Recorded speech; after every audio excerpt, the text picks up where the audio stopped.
Welcome to the Big Movement Podcast. If you're ready to create results and make huge strides in your business, finances, personal development, and health, then you're in the right place. Pushing past excuses and powering through procrastination can be a challenge alone. Here, you'll get the support, tools, and knowledge you need to get to the level you desire in your business and life. Let's get started with your host, Byron Ingram. And welcome to another episode of the Big Movement Podcast. And today we have a special guest. We have Vickie Gould, who is a multi-number-one best-selling author, empowerment coach, and speaker. She helps clients raise their expert status through crafting magnetic stories, writing best-selling books, and getting them media attention, which are all important in today's world of information where we are craving knowledge to help us be more successful. So let's give a warm welcome to Vickie. So Vickie, welcome. Thank you. Thanks for having me here, Byron. Oh, you're welcome. So, Vickie, tell us a little bit about yourself. As it's not every day that you talk to someone that has your expertise, and it's not like you. If you think about careers, you're looking at all these things like, say, doctor, attorney, best-selling author. How do I do this? Well, actually, I studied to be one of those corporate people, to be an actuarial mathematician. So it's kind of funny that I am using the other side of my brain a little bit more these days. Now, that is quite the difference to go from being extremely analytical to having to be creative at the same time. Yeah, I joke that I use my whole entire head and not just parts of it. But I've always had that creative side, and in fact, I wanted to go to art school when I graduated from high school, and my mother said, no, you're going to be a starving artist. You can't do that. So my calculus teacher said, you're going to be a math major. I said, no way, never happening. And then it happened. That's what I decided to do. And I talk about following that formula, we were told growing up, and with an Asian background, it was even very much so all about education. And you go to school, you get good grades, you go to a good college, you get a corporate job, you climb the ladder, you make bunches of money, and you settle down, buy a house, have kids, and life is perfect. And That's what I was going for. So by the time I was 26, I was, an AVP at a very large bank. I was doing well, but I never could fill that emptiness, I guess I'll say, that was out there, because I always was doing something on the side. So, and it was always something crafty or artsy, on the side. And I always had that entrepreneurial spirit in me. And that's, I guess, where that all came from, to be an entrepreneur. It was from when I was really little, and it doesn't go away. If that seed is in you, you can't squelch it and make it go away. It just keeps rearing its head. And that's my background. Then I got sick, and that took me out of the game for many years. And during that time, that's when I decided that I needed to do something for me. I needed to really fulfill what I felt was my calling, my purpose. And at the time, because I was ill, I thought that was to help people with their health. And as I found out, it wasn't. It was about helping people tell their story. So it started out with my sharing my story, and people coming to me and saying, how did you get seen on? How did this happen? How did that happen?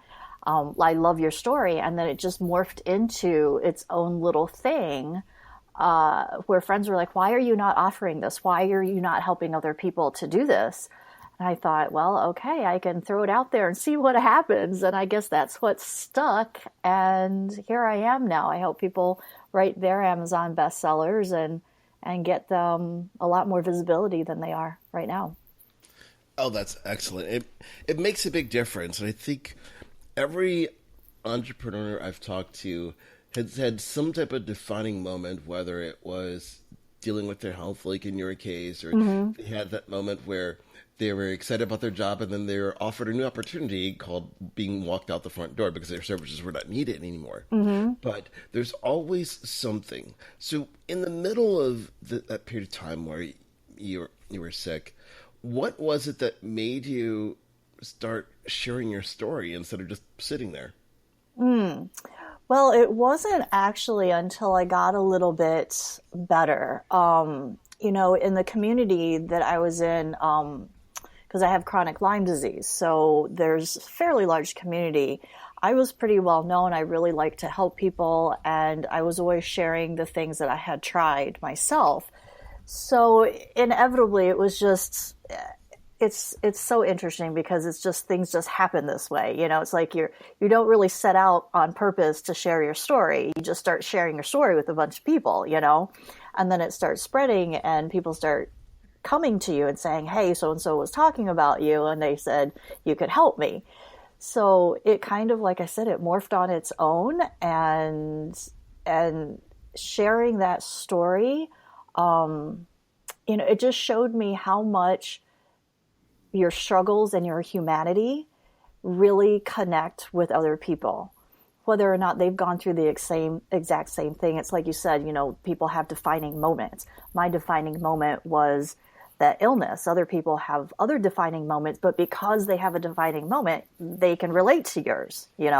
They see that that's happened in their life, and that creates that connection in your stories. Right, definitely. And that's a vital thing, because in today's world, you look at Facebook, for example, and you see story after story, and you look at how many of them sound manufactured, that it's this, oh, I live in the glass castle versus here's my struggle where this part sucked. Learn how I got out of it. Yeah, exactly. And you see both of them. Mm-hmm. Yep. And it's that world we live in. People want to connect with someone more and more authentic because people are tired of let's say, the glass feeling that it's fake, see-through, versus people want some substance to it, knowing that you were where they once were. It wasn't, here's a silver spoon on a platter and like theme music and such, and like, you just do these things and you're going to be successful, versus this is how you roll up your sleeves and get to work to make stuff happen. Exactly. And people want to work or be with people who are relatable. They don't want to be with people who are fake. You can smell that a mile away, and you can see right through it as well when somebody's not being genuine about it. But when you really share your struggles and your vulnerability, people get to know you as a person, and they really then become intrigued with how you came out of that struggle. And that struggle is usually, with entrepreneurs and coaches and such, that's usually what we end up teaching, is how we got out of that struggle. And people want to know that you've been there before, because they don't want somebody who's a theoretical coach, in theory you can do this, this, and this, and that should fix it. They want to know that somebody else has gone through it, has done similar things, and has come out the other side, and then can help them do the same. Right, exactly. Because that is what it attracts people. If you look at that world we live in and you think, well, why is it that people are attracted to certain individuals and not others? And it comes down to that struggle. What makes them relatable? That's why I tell people all the time, don't worry about how many people are doing something. You're going to attract your audience out there. Right. There's over 7 billion people on the planet. Not one person is going to help them all. No matter how much our ego says, I can help everybody. Right. There's a limit. Exactly. And what I tell people too is your story is going to attract certain people and it's going to repel certain people. And that's exactly what you want. Repelling in marketing is not bad. You don't want to waste your time on those people. So you might as well get very specific about who you really love to work with and who you want to speak to, so that you can enjoy every call, every minute of your day. You don't want to end up with a client that you go, oh gosh, so-and-so's on the calendar, and here we go. I got to act a certain way because I sold them blah, blah, blah in this fashion, and they think such and such. You don't want to have to go to work that way. You want to be able to go to work as yourself. And the only way to do that is to be authentic in your story. Right, exactly.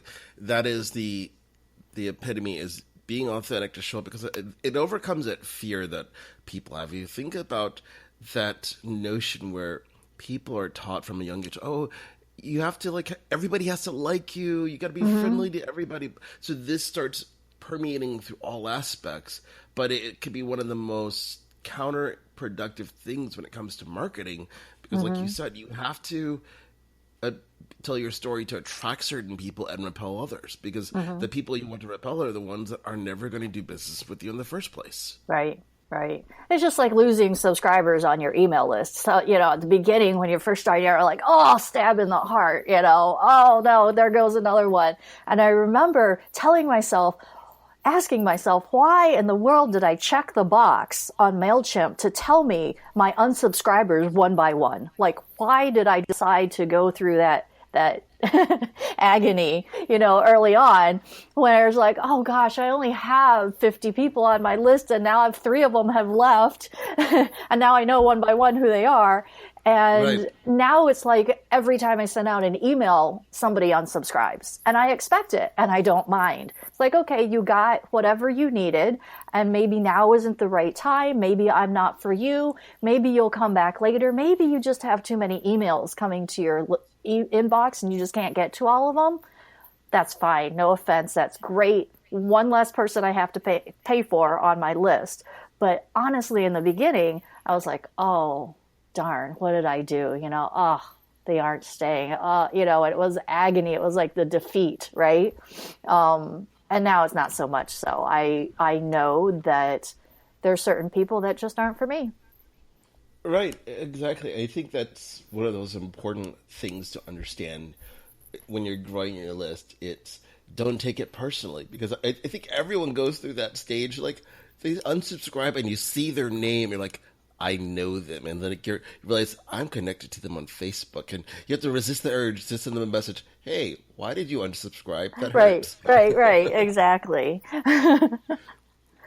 And just like you said there, it's all about saving money, because why have people on your list that will never buy from you? And it goes back down to just that simple expression. It's quality over quantity. Yes. Yeah. A big list with no engagement isn't very good. You might as well have a smaller list with high level engagement and people who are interested in what you're saying. Right, exactly. And it's like anything else. It's focusing in on the people that are going to do business with you, because you'll see a lot of the high-flying types of advertisements out there. Learn how to build this massive list and blah, blah, blah.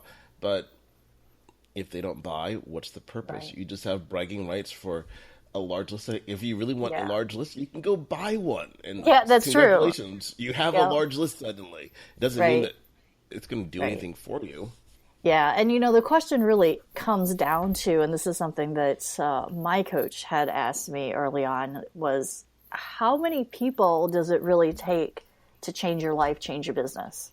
Realistically, how many people are you going to have as a one-on-one coach? How many people do you need to put in your group program that's really going to change your business, launch it to the next level of success that you want? It's not 1,000 people. It's not 10,000 people, on this list. It's going to be a few of the higher end, maybe clients. It's going to be maybe more for your group course, because that's generally a little bit cheaper. But realistically, if you look at how many people it's going to take you to hit whatever goal you want, be it, let's say 10K, how many people is that really going to take you per month? It's not that many. Right, exactly. And that is so vital, because people have this misconception in their mind, like, I have to be everything to everybody because I might miss out on it. And if you really do the math on it, and like to put in that perspective with people at times, it's like that if you were charging, let's say as an example, you had a really basic program that was $100 a month, and someone wanted to make $10,000 a month. Congratulations. You don't need like thousands upon thousands of people. You need 100. That's it. You're done. Yeah. And when people look at it in that perspective, like, oh, that's it. Like, yeah. Right. Because we're not necessarily taught to look at things from a mathematical perspective, that if you know what the end goal is, you can work it out using basic math. What do you need to be doing on a consistent basis to attract those people and convert them so you have that number of clients? Yeah. Yep. I love to do that reverse engineering thing. So, that's the mathematician in me that has to plan everything out and map it. So I Right. love to do the reverse engineering thing. How many people do you need? How many conversations does that mean, given your conversion ratio percentage, Right. and what does that turn out to per month? When you do the math, it's really not that crazy. Just in your Right. head, we seem to think, I shouldn't say you, we all seem to think, oh, I've got to have that huge list. Like, having that huge list means I'm going to have these awesome JV partners. I'm going to have these opportunities and this and that. And that's true to an extent. But do you really need that to hit your goal when you really boil it down? Right. Exactly. And it's almost comical when you think about it, especially getting into the whole arena of, you know, publishing books and becoming an Amazon bestseller, that no matter what you have to almost just guess, like, well, I hope it doesn't take more than X number of purchases and downloads to hit it in this particular category, because there's all these unknown factors. It's like, just throw a lot at it, and if it's not enough, do more. It's hopefully what it becomes in Yeah. so many different ways. So Yep. you have to find out what's going to make that difference there. Exactly. Yep. So it's just that challenge. Now, what made you decide to ultimately start writing books to be able to market and promote yourself? Well, that's an interesting question. I truly believe that there are many people who, like the whole entrepreneur bug, generally think in their head, I need to write a book one day. I need to write a book one day. Actually, the percentage is quite high. It's like 80% of people actually want to write a book, whether it be, fiction or nonfiction, their memoirs, whatever. But not as many people actually end up finishing their book. So finding people who want to write a book is not hard. Finding people who want to write a book now is a different story. Because people put it off, they see it as an overwhelming thing. They figure it's going to be time consuming. They think it has to be like 50 gazillion pages, that kind of thing. But I think I digressed from your question. Oh no, not at all. You didn't just totally jump off that question. But About writing books. So I actually always had wanted to write a book. So when I was ill, I started writing things, and people kept asking me how I got better. So one of my books is actually about some of the things I did to get better. And detox was a big thing for me. So one of my books is about that. It just happened, and I keep saying that it just happened. I think as entrepreneurs, we as well write a lot of content. And what people don't realize is all this stuff that you put out there as content, little snippets here and there, actually can end up like a book. It's actually easy to put it together. For example, I have a friend who is a relationship coach, and every day almost she puts out a question. And she'll ask about, relationship with a husband or dating or whatever it is. And she'll get tons of responses. These days she tells me if she gets less than 40 responses, she starts getting sad because her questions are so popular. And I said to her one day, do you realize that all these questions are like, 50 things or 101 things to ask yourself before you get into your next serious relationship? It could be the crowd, the crowd's response, the expert answer, her video that goes with it, that kind of thing. People have a book a lot of times right under their nose, and they don't realize it with all this content that's out there, your free PDFs, your templates, all this stuff that you have on social media. Think about how many posts we put out there. I put out at least 2 value posts per day. By the end of the year, that's a stinking lot of value posts. And some of them may be similar topics, but if you think about how many posts you put out there to promote your business, add value, or ask questions, you've probably already written a book. right, So, exactly. yeah. It's something, if you think about it. That notion of, oh my gosh, I've got to sit down and write it. I think people might have this misconception when you're writing a book that you're going to sit down at a desk and you're going to start with the first word and you're not getting up until you're done. Right. Yeah. And I think No, doesn't work sometimes that we way. we get that flash of English class, right? And the dreaded, oh, your grammar's not right, your sentence structure, this is wrong, that's wrong. And the paper that you handed in that you thought was so glorious comes back with a C- on it, And I think sometimes people are like, well, I'm not really a good writer. The thing is, the books that are very engaging, the stories that are really good, we aren't telling them with syntax. Like when we talk and we're having a conversation with our friend over coffee, we're not going, wait a minute, let me back up and fix that sentence. It was grammatically incorrect. We just keep talking. And when people write books like they're talking, the reader listens as if it's a conversation. And that's what you want to happen. You want the reader, when they're reading, to hear and listen in a way that is conversational, because that's much better than textbook. And then it becomes too grammatic. People just don't talk that way. And you don't want to one day be out, let's say your book is gloriously wonderful and you get on Oprah or something, and she's talking to you, and all of a sudden she says, you don't sound at all like your book. You don't want that to happen. You want to sound like your book. So sometimes when I'm working with clients, they're like, well, I'm not sure about this part, or, that part wasn't it. Like, there's sentences that aren't really even sentences, but we phrase them as sentences because you want the reader to go to the end of the previous sentence, stop at that period, right? And then pause. And then you have an effect, right? With the next sentence. And the next sentence isn't really a sentence. So this is not English class. It's not literary college professor type of thing. And sometimes I think people get so intimidated by, oh, I'm not a good writer. I wasn't really good in English class. But if you like to tell stories, if you like to talk, if you're a good communicator, it doesn't really matter. People are in your book because they want to have that conversation and connection with you. They don't care about your grammar. Right, exactly. I like to look at all the grammar rules as suggestions. And that's really it. That they're suggested so how things can sound a certain way. Doesn't mean you have to follow them. Right. And I think the one thing that helped put that in perspective for me was years ago when I was learning how to speak German, where there's more rules than you know what to do with when it comes to the language. Like, there's a rule for that? Like, yes, there is. And the reality came down to one day I'm sitting in this class and I'm just trying to figure out, but there's 16 different pronouns and every noun has a gender. And oh my gosh, I'm going to remember all of this. And my teacher simply said to me, I thought, wow, that makes total sense. Don't worry about it. Most people don't get it right.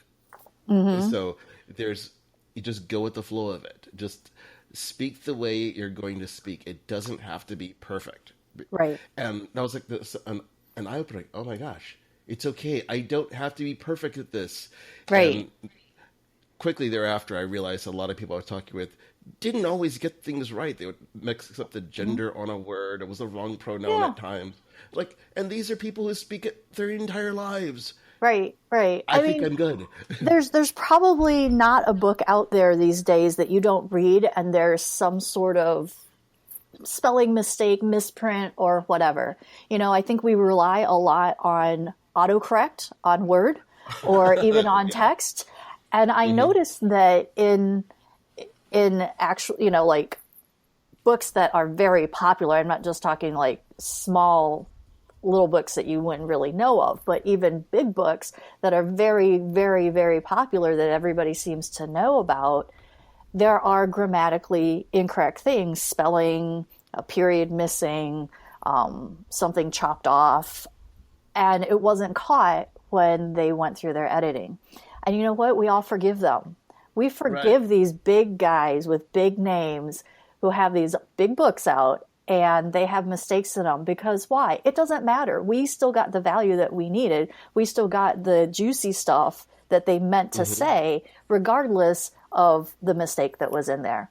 And I'm always saying too that books and business they're so related hand in hand. Your book that you're writing, if you're writing it for your business, when you get really clear on who you're talking to, that ideal client reader is the same as your ideal client that you want. The message that you want to convey in your book, when you get clear, that's the message that you're conveying in your business. And you know what you're saying about it doesn't have to be perfect in your book, it doesn't have to be perfect in your business either. It's better to be out there doing your thing, conveying your personality, giving out your message, and be wrong. The other day, okay, so it's funny because one of the welcome emails that I send to people is, you know, hey, thanks for signing up for blah, blah, blah. And, you know, this is who I am. And this is what you can expect from me. And you're going to find typos in my emails. And sometimes the links are going to be wrong. And sometimes I'm going to have to write you again and say, whoops. But that's what happens. And that's what I'm telling, you know, this is what you're going to expect from me. And I put out a social media post the other day. And one of my big pet peeves is this apostrophe S thing. I have no idea where this came from. I wrote, who's your favorite superhero or something like that. And I had superhero apostrophe S. And I have no idea where that came from. And then it was out there in 10 groups. And I said, you know what? I'm not going to go back and delete them all and redo them. It is what it is, and it's okay. And if somebody wants to call me out on it, I'll go, whoops, whatever. And you know what? Not a one person did.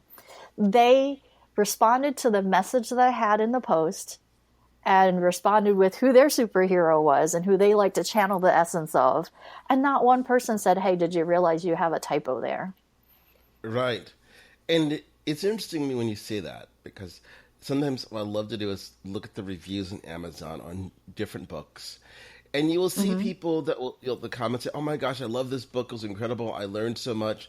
And then you have that one person who goes, oh, it was full of grammatical errors, blah, blah, blah. Yeah. So I'm thinking, here's a book that someone put their energy into that's giving tons of value. And the only thing this person has to talk about it is they had grammatical mistakes. Right. Interesting. Right. And you always have, of course, my response is, so where's your book? Right. They're too worried about making it perfect to get it out. That's the problem. Right, exactly. So now, obviously, as you help people with getting that bestseller book out of them, what are some of those things that it takes to become a bestseller? Because some people, or at least why focus, let's say, on Amazon for a bestseller instead of maybe I should go for the New York Times or the USA Today or some of these other bestseller lists. Why Amazon? Well, Amazon's easy to self-publish. So it's part of it is basically the time. You're going to wait a long time to get a publisher like the New York Times to say yes to you. And they're going to want to edit, they're going to want to do things. And, even Hay House and places like that, it could take a year or two to get your book out. So if you want something quick and dirty, then you're going to self-publish. And self-publishing is so simple on Amazon these days. And, they own Create Space, so you can get the printed version. They own Audible, so you can do the audio version as well. So it's just so easy to get it done and get it done quickly, because you don't want to wait a year or two in your business to get your book there. Because what I help people do is create short lead books that are lead magnets for their business. So within the book, we're talking about them, but we're teaching lessons through story, maybe doing coaching, summarizing, having them do exercises. And by the end of the book, whoever's reading understands that, hey, if I need more help, I can reach out to this person and become a client. They have other offerings, not just the book. They might have courses, they might have one-on-one, they might have, all sorts of things. And if I need help, I can go ahead and reach out to them. And in fact, the last chapter that I help people write has multiple calls to action. I mean, there's calls to action throughout the book as well, because what I want for those books that I help people with is for that reader to feel like the author is sitting there with them, holding their hand through the journey, helping them with their business or whatever it is that they're helping them with. Some of them are relationship books, whatever. But by the end, they realize that, oh, I can hire this person. So if you want a book that's going to funnel and be a lead magnet for your business, you're not going to want to wait 1 or 2 years to have it published. You need it now. Oh, definitely. as the whole marketplace can change. So obviously, if they're lead magnet type books, how long should they really be? Because I think some people, when they think of a book, like, oh my gosh, it's gonna be hundreds and hundreds of pages. It's this big encyclopedia set. Yeah, that is a question that I get asked a lot, and I help people with short read books. So on purpose, they're short reads. And Amazon considers a short read book anything that's about 2 hours to read. So about 65 pages-ish, 65, 75, something like that is considered a short read. And you want it to be a short read. You want to give them a ton of value. You give them your best stuff, right? And that entices them so much that they then want to work with you. So that's the whole purpose behind the book. And then becoming a bestseller, that's even better. Now you can then create funnels that say, hey, do you want to have a free chapter out of my best-selling book? It's not just, hey, download my free ebook on blah, blah, blah. It's, do you want a chapter out of my best-selling book? Well, heck yeah, I do, because it's a bestseller. If I can get that for free, I might as well download it. Why not, right? And then you can create so many different funnels with the whole book thing. Funnels kind of float my boat too. So I don't know if that's the analytical, mathematical side of me, but maybe it's the money part too, with the ads and the checking how many dollars it takes per conversion. But right, there's always upside. So you mentioned bestseller. What do you mean by a bestseller on Amazon? Well, on Amazon, a bestseller is anything that's 100 or ranked 100 or better in a category. So that, I mean, every single person that I've worked with has gone to number 1 or number 2. I had one person go to number 2, but everybody else has been up to number 1. Okay. Now, obviously, when you look at it, what type of prestige does it come with being able to say that you're an Amazon bestseller, considering they have like a gazillion and one categories? Yeah, well, I guess it's in the eye of the beholder, right? How much prestige is that? Well, I'll be the first to admit that it's not as prestigious as New York bestseller, right? New York Times bestseller. It's not like that. However, if you want to be known as somebody who's an expert in your niche, being a bestseller is going to help. And on top of it, most authors and coaches want to also be speakers. So if you're a speaker, having a book is really important. Having an Amazon bestseller may be able to get you a little more money in your speaking gigs as well. I mean, that I think is the same with coaching. I have a client who she raised her prices twice after becoming a bestseller. Within, I think, 3 months or so, she raised her $10K to $15K and then to $20K. And now she has $20K packages. And as well, I've heard that speakers who have a book, it's like, here's what I will pay you to be a speaker, and here's what I'll pay you to be a speaker if you also have a book. And I've heard that distinction before as well. So it does carry some prestige with it. I think it will do much for people's confidence as well. And that's not really a monetary thing, but being able to say and have the pride to say, I finished a book and it's out on paper and it's going to live forever. And I kind of really feel like I'm helping people to leave their legacy.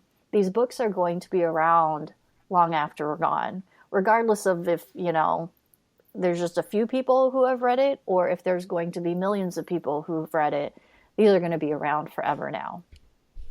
Right, exactly. It's something that you're able to leave a legacy on. But you touched on something that was really important there, how you had the one client who was able to raise her fees accordingly. Mm-hmm. Why is it that having a book allows people to charge more? It's the perceived value and expert authority that somebody has. It's kind of like, okay, let's say you have a coaching business and you're in groups and you're promoting yourself in these groups. And people go to check you out and whatever, and they ask, well, do you have a group? No, I don't have a group. Somebody who actually runs their own group just inherently seems to be more of an expert, right? So Right. having a book, yeah, that makes you seem like an expert as well. And then having a bestseller makes you that much more of an expert. Now, here's the thing, though, too, is I am constantly preaching about leverage. So, books and titles and all this stuff is going to get you nowhere if you do nothing. My client, who was able to double her prices to $20K, she uses her title everywhere. It's in her signature, it's in her introduction, it's in her one sheet, it's in her email, it's everywhere.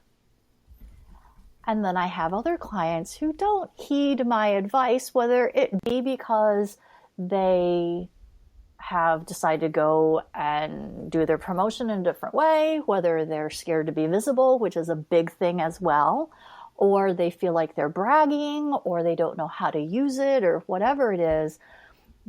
Those who just have the book and the title and don't promote themselves with it, they get no benefit from it at all. Right. Exactly. It's about leverage at the end of the day. So obviously, because you've spoken about it being a lead magnet. Yeah. What are some of those ways that people can leverage that book in terms of their business to promote themselves? Well, the biggest thing is just to use it in your title, use it in your introduction, let people know that you are a best-selling author. This is the same with the media attention that I get people. If you've been seen on ABC or NBC or CBS, you should probably use that in your marketing. Put those logos out there. Even, you can use the logo for Amazon best-selling author on your photos, in your marketing, and things like that. It's all about showing people what you've done, and you don't have to do it in a bragging type of way at all.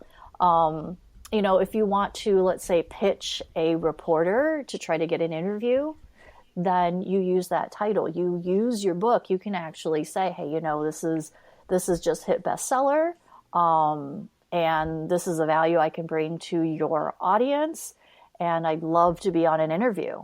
You use that to your advantage everywhere that you can. And then, like I said, with the funnels and stuff like that, marketing becomes easier when you are promoting yourself in a way that gives that third-party proof that you're an expert. Right, exactly. Third-party proof comes to be a very critical thing. So you mentioned media appearances. What's the impact been? Like, when you work with clients and you see the whole spectrum of things, that the success rate is someone has a book that's become a bestseller, then that person who's just the average Joe Blow saying, hey, can I come on TV? Can I be in Huffington Post or whatever? What do you see the difference is? I would just say that it becomes easier.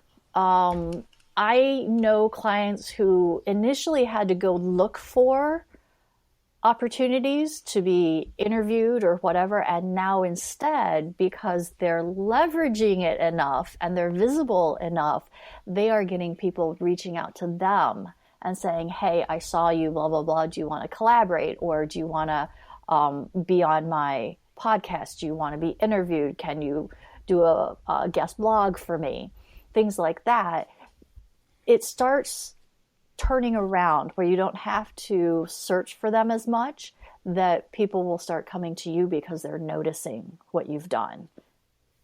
Right, definitely. So outside of putting in your title, email, signature, and things like that, what are some of the other ways that people can successfully position themselves with their book? So people start finding them, so they can be attracting the people who want them on a podcast, the journalists who want to interview them. What are some of those other ways? Yeah, well, it's about how you pitch them. If you have a specific journalist that you want to interview you, then you kind of have to follow them for a while, start making comments, things. It's not the same as it used to be, where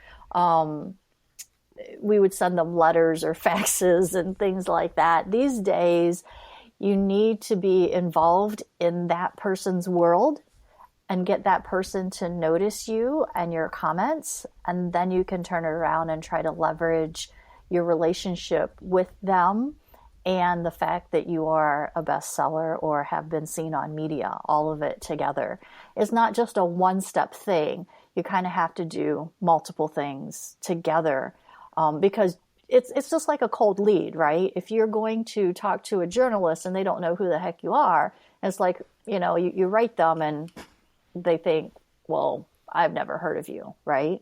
But if you start being part of their world and interacting in their posts, their social media, their Twitter or whatever, because a lot of times those people are actually checking their own Twitter account. Some people have, social media VAs and whatever to do their Facebook, but most of the time it seems Twitter is something that is their own thing. And if you start having that conversation with them and you start offering them value for their client or offering to help them with something first, then you are much more likely to succeed in the pitch that you want to give them a little bit later. Does that make sense? Oh, totally. It makes a big difference when you're offering value. So obviously it sounds like Twitter is your preferred platform for connecting with journalists. Yeah, I guess so. I really thought about it, but yeah, probably. So if you're leveraging Twitter to find journalists, what would you say is the easiest way to find them on there? Because, with all the people out there, how do you decide like, oh, that person's a journalist? That's not. What's the way that you've gone about it? You just have to keep searching. You just type in words, people pop up, and it's a little bit of a hunt, I guess, in a way. You can type in specific magazines like, if you're Forbes or Inc. or Entrepreneur, those kinds of things. And sometimes those will give you a little bit more of a hint. You can actually look in the magazines themselves, see the names, and then start following them. And once you start following one, then you can check who they follow. Yeah. That makes a difference. As success leaves clues. Yeah, exactly. There's a little trail there. Right. Oh, definitely. It sounds like there's quite a bit of value there that once people realize that they have a book in them, that they can accomplish quite a bit inside of their business. So based upon all of that, what do you feel is the biggest hurdle someone has to overcome to get their book out? The biggest hurdle.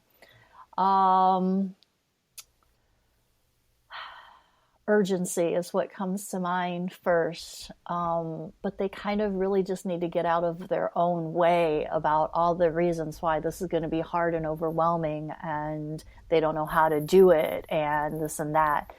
The only way to get your book out is to have a definite purpose, and then have that purpose be urgent to you. You have to have a reason for it, or else you put it off and you put it off, or you decide that maybe it's not going to do as much for you as you think it's going to do. Because here's the thing, everything that we do in business has inherent risk. We're going to do something and it flops. We're going to put money into something and then we waste our money. A book is an investment of time. And of course, if you hire a coach, then it's an investment of money as well. And then people are doubtful. Maybe I don't have anything important to say. Maybe nobody's going to buy the book. Maybe nobody's going to be interested. Maybe I don't write well and I'm not going to convey what I want to say well. And this is where having a coach really matters. Not knowing how to structure and not knowing the steps and not knowing how to do a launch is going to keep somebody from writing a book because, like I said, it's going to be overwhelming. When you don't know where to start or how to start, you just don't start. But when you have the steps in front of you, then you're like, okay, I can bite off this little bit and do that today. And I can bite off this little bit and do that tomorrow. And when you take it in bits and pieces and you have a structure and you have accountability and you have deadlines and goals to meet, then all of a sudden it's like, okay, yes, I can do this. Yes, I can do that. Yes, I can do that. rather than, oh my gosh, how am I ever going to do that? How am I ever going to do that? And this is going to take so much time. And, you know, in my day, I barely even have enough time to get up to go to the bathroom, let alone write a couple pages of my book. Right, exactly. Having a coach can make a big difference, especially when it's uncharted territory for most people out there. Mm-hmm. Yeah, definitely. So with all of that, what's the, besides obviously having a coach, what's the one thing that you would recommend that people do to get that book out of them? Figure out your purpose. And why is that? Because people who have a purpose finish books. When you don't, you're just kind of willy-nilly, you know, going in different directions. There's no real point. And when you know the exact point, purpose, then you're able to put those thoughts together. You can organize those thoughts a little bit better, because honestly, most people have probably multiple books inside them, you know, that they could talk about. And they're thinking, I'm going to put all of this all in one umbrella, where maybe they have a series of books in them, right? And when you figure out what the one purpose is for that book that you're writing, and that includes as well who that's going to be for, then you can finally figure out how to get started on it, because you know what to say. Right, exactly. That makes a big difference. Well, now, all of this has been great, and I hope everyone gets lots of value out of it. How can people be able to reach out and learn more about how you can help them get that best-selling book out of them? Yeah, well, they can visit my website. It's www.vickiegould.com, and I spell my name, you know, with the funky way, Vickie, and then the last name has to be funky too. It's Gould. So have all sorts of problems there. But of course, you know, if you type my name in Google, you'll come up with all sorts of things: Twitter, LinkedIn, Facebook. So multiple ways. I am constantly on Facebook. I am a Facebook addict. So one of the best ways is to just hunt me down on Facebook. Oh, excellent. You know, there's probably a recovery program for Facebook addicts as well, but I'm not sure if it works with people keep going back and onto Facebook to let everybody know how they're doing. So Yeah. That's awesome.